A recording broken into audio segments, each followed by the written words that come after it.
What is this? A seance table. You mean the talk to the dead kind of thing? You can't talk to dead people. Spiritus e contra animas instables.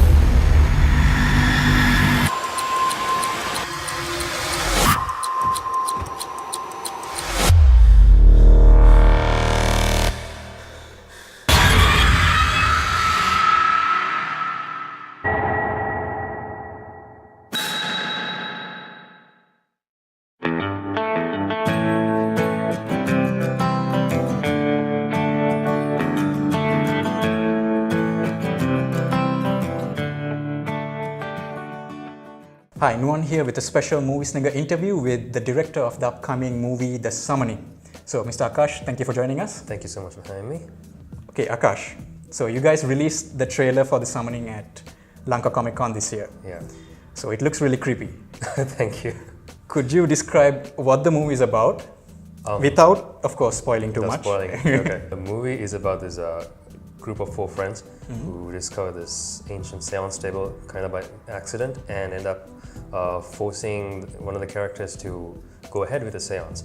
But they don't know, and they inadvertently summon some entity from the other side, something sinister that seeks its own vengeance. Okay. So that's as much as I can tell you about it without spoiling. Of course. That sounds really interesting.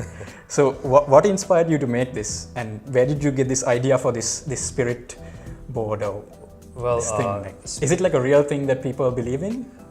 Certain cultures, yeah, they do. And like, I mean, you've seen this Ouija board, seance table culture popping up in recent movies as well. So we thought like, might as well make use of the whole trend, but while putting our own spin on it. So it's not necessarily an Ouija board. An Ouija board tends to be rectangular, but this is more circular.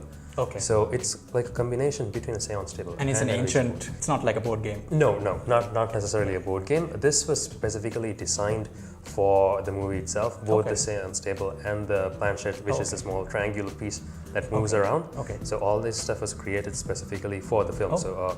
So you got a designer here? Yes, we had Nicola Govoni. He was a lecturer here at Raffles itself. So he was the production designer. Oh, okay. So he did the designing in addition to some artwork for the film itself. Oh, okay. So they build all the sets? Sets, well, to a certain extent, yeah. Props and stuff? Correct. Okay. And we came up with the idea like somewhere around last June, July. Okay. We wanted to do like a small skit for Halloween last year, but then the idea kept on building up and snowballing, and we then it just expanded. Yeah. The next thing you know, one year is gone, and we're gonna release it this Halloween. So you're in the movie as well. Yeah. Correct. So you're acting in the movie, and you're also the director. Yeah. So what is that like? It's been that way since the beginning. Like we started High School Junkies in 2015, and like I really didn't have a crew per se to go on working around with, so I had to direct and perform as well. So you had to do it yourself. We had to do, like full guerrilla style. I wouldn't call myself like a one-man army because I did have people to help me, but the crew is limited. So you got to do everything that you can, and it's been like it's been natural. It's been natural. It's been it's been constant and consistent. We've been doing it for like every single production that we've done, and somehow we started enjoying it, I guess, and we haven't stopped really. Okay, that's great. That's good to see. So this being a horror movie, it's very important that the monster or supernatural entity, it has to look scary, right? So how did you achieve that? Both special effects and visual effects. So there's some post-production. Definitely some post-production elements were involved, and I mean, you take horror movies from the past century. The creepiest ones have never really revealed the monster up until like the third act. So we tried to keep it like the same way, so showing glimpses here and there, but never really revealing the full creature. Yeah, the full creature or the entity up until like the third act. That usually works for like some of the best horror movies have done that. It's tried and tested, so let's go with the formula that works, I guess. And the soundtrack and the sound effects are also important, especially for a horror movie. So did you guys compose any original music or? Yes, The entire score was scored by Ruud Hermans. He is this amazing composer from the Netherlands, and I met him last year at Raindance Film Festival in London, where we linked up, and we kicked off right there. He had experience scoring horror, so I pitched the project to him, and he was interested. So he came on board and did like this amazing piece. Like the ending title sequence, the track for that has been released online. So so you can actually go right now and check that. You can go right now and check it out, but we haven't promoted it, but we will be. Okay. So you closer to the premiere. Closer to the premiere, and I mean, like you said, sound effects, everything is really important, and we had Chatura Rajapaksa come on board and do the sound design and the mix. One of the main reasons we chose to go horror was because we found that audio is like the most important thing, and you can show off certain things. Definitely. The music and the sound effects. Of course. So production value visually, yeah, sure. The audience may forgive bad video, but not bad audio.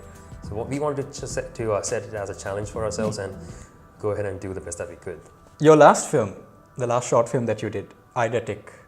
Now that was an action thriller type movie. So this one is horror. Yeah. So tell us about the challenges going from action to horror. Is it like a big difference? Very. It depends. For me as a filmmaker, I grew up watching action movies, thriller, adventure, stuff like that. But I was never really interested in horror. Okay. So once we decided, all right, we're gonna switch genre, we're gonna go horror. I had to start watching horror films. Around 2 to 3, I don't know, like 2 features a day and several, I don't know, like at least a dozen shorts. I mean, research. Homework, man. True, but I lost out on sleep, man. I mean, it does that thing to you. It kind of messes with your brain, but I guess that was essential. So, like you said, research. So we. What did you watch? What are the films that were inspirational for this? I can't specifically point out and say one, but it's many. From the bad horror movies to the good ones. And then the environment, the atmospheric horror films as well, to the ones that keep you on edge throughout the film. So definitely Exorcist, the Amityville movies, The Shining, maybe. For sure. When you talk of atmosphere, Lights Out. Most shots that David F. Sandberg has done. So stuff like that. Anything, even Wes Craven, and definitely Sam Raimi. The film Sam kind Raimi's, of kind of pays homage to the horror comedy elements. There's almost a B movie thing going on, but it's really good. True. Like I really like Sam Raimi's fine balance between comedy and horror. So we just wanted to try putting that in there. Not too much comedy. It just lost. I mean, you have to know what you're doing. True. If you're going for comedy, then you gotta go all in. Yeah. True. So we just treaded on the borderline, I guess. Okay. Eidetic.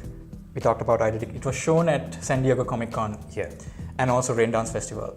So are you planning to take the summoning as well to festivals like that? I mean, you brought it to Comic Con, Sri Lanka. Definitely. Mostly our submission process, it takes place after we've released it for public screening. I mean, there's only so much time between the time you complete a film and then you plan your public release. There's only so much time that you can submit to festivals, and the thing is, most of the festivals that you submit to, they don't really get back to you in time, or they get back to you after you've already released it to public. Oh, right. So Comic-Con, San Diego Comic-Con is definitely on the list again, so is Raindance. So we'll be submitting definitely as soon as submissions open. So next year. So you have to submit it before the public screening or after? It's like this. There are certain film festivals which require premiere status. Certain festivals don't accept your film if it's been screened to a public audience or if it's available online. So I personally, I don't really like going on the festival run first and then putting it out there, because then for me it kind of becomes stale. I like to put it out as soon as it's hot. So we put it out there and then we see which festivals would still accept it, even though it's been online. So we found like several, even Raindance, San Diego Comic-Con, they haven't really had any problems. So yeah. Akash, you're one of the founders of High School Junkies. So the team that's making this movie. So tell us a little bit about that team. The High School Junkies, I think I've explained this like a couple hundred times. Okay. But I mean, the story never gets old.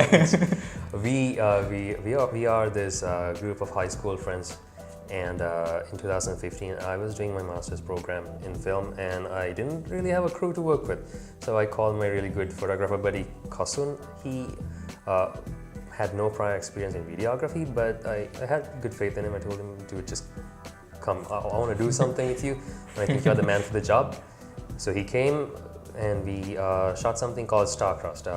Stefania Pereira, another friend that I've known for like a really long time since school, she acted opposite to me in that film. The film was never released because we weren't comfortable showing it to a public audience. We just submitted to one or two festivals, and it's still up there in Vimeo. You know, it's in that particular vault. You never really screen it to anybody, but that's how it started. And then we had Shenik come on board as the composer, Minro, Akshan, Ashwin. This is like a school production. A bunch of friends. It's a bunch of friends. It's always been like people that. Who like movies and just definitely people who just want to come in there and do their thing because they love what they do. Not the money, not the fame, not the byproduct, but they want to do something good and come up with a good production. We've had like people come in for recent past like Rud, and then we've always had contacts for internationally, people who really advised us.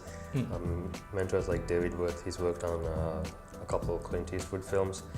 And like Ruanga Samath, we recently worked with him on this music video Rise Up. So we've had these international contacts going in, for the past couple years. So leveraging that and gaining their experience, their advice has definitely helped us.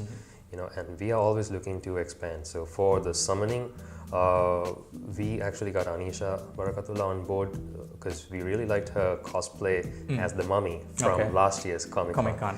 And we felt she could pull something amazing off, and she did. So we're always looking for young blood out there, Okay, I'm going to ask you something that a lot of young filmmakers, especially independent filmmakers, might be interested to hear. So how did you guys finance this? Oh. Do you have sponsors, or how do you get this made? Okay, let me just put this out there. Financing is important. So far, we've pulled money out of our own pockets and financed our own films. If you look at the producer credits, you can always find me, Kasan, and Stefania. We've been producing everything related to High School Junkies. So our budgets haven't exceeded $600, man. So far, I can just say that. I just want to reiterate this. Any aspiring filmmaker can make films because they have they have a studio in their pocket. Your mobile phone, that's just all start you need. doing it. Exactly. I mean, you don't really need all these equipment. It's not just because you own equipment doesn't make you a filmmaker.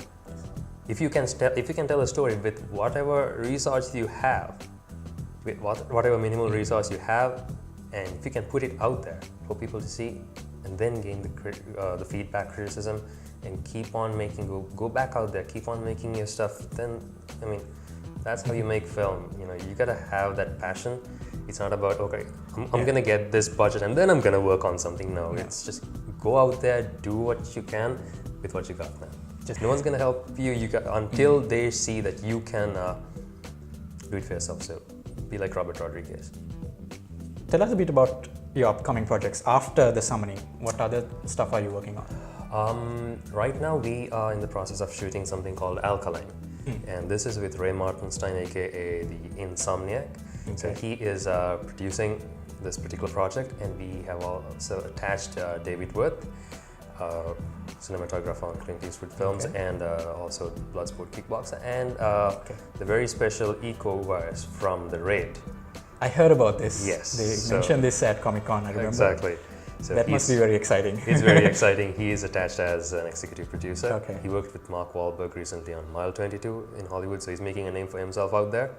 And I mean, it's exciting to have Eco-Wares on board. So are you guys, getting some advice from him for like fight choreography and things like that? Well, he's been really busy, but he's in the loop. He's always in the loop, and we also have Bona Palma, like a really good friend of Ray's, advising us on stuff as well. So the plan is to, definitely make him see it. Let me just say that, I like the types of movies that you guys are making. These are the kinds of films that we want to watch. You know, this the sci-fi or the action stuff we rarely get in Sri Lanka. True. So, you know, hoping that we'll one day see a High School Junkies movie in a Sri Lankan movie theater. So, when do you think we can expect that full feature of the Idatek? Like I said, I don't know, within the next 3 to 5 years. Okay. Because features, I mean, it's hard enough to get a shot off the ground. So features like 5 to 6 short films combined into one. Could be like more than a year of work, I guess. Definitely more than a year. That's why I said it's like 3 to 5 years. So with a feature, definitely you have to look at financing. I mean, it is essential now that we've come up to a point where, you know, we know that we are capable of pulling something off, like action sequences and all that. We would really like to invest in it properly and do it right. Okay. Rather than just going at it. So, Okay. Wanna take our time. Cool. So going back to the summoning, it's coming out this Halloween. So how can people watch this movie? It's gonna be out on YouTube. Okay. It's gonna be out on YouTube and Vimeo, but since Sri Lanka is mostly leaning towards YouTube, you can go check it out. Halloween midnight, it'll be released, and you can follow the High School Junkies Facebook page, Instagram for more details. Cool. Yeah. And we will also be having a premiere on the 26th. Okay. Like So you heard it there. You can see this on Halloween. So I wish you guys the best of luck, and Akash, thank you for joining us. Thank you Big so thank much you. for having me.